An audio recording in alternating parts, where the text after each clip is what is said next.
Kecamatan Dewan Dalam Kabupaten Aceh Barat. Inilah kondisi kehidupan daripada dia bersama 3 orang anaknya dan 1 orang adiknya. Ini bukan suami.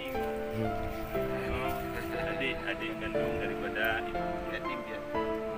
Satu yatim dia. Yatim piatu, sedangkan yang anunya dalam kondisi ditinggalkan oleh suami. 2 tahun lah, 6 halaman.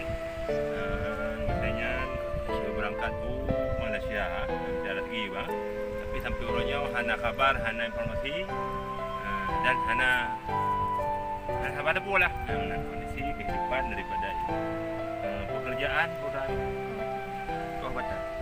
Batu bedahnya, jak tak kau batu bedah deh. Tak video kau batu bedah. Yang bersama Pak Cik. Ya.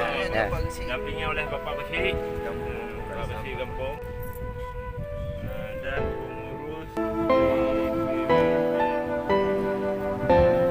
Dewan Darat dan Ketua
Ya buat yang buatnya bini abang dia baru.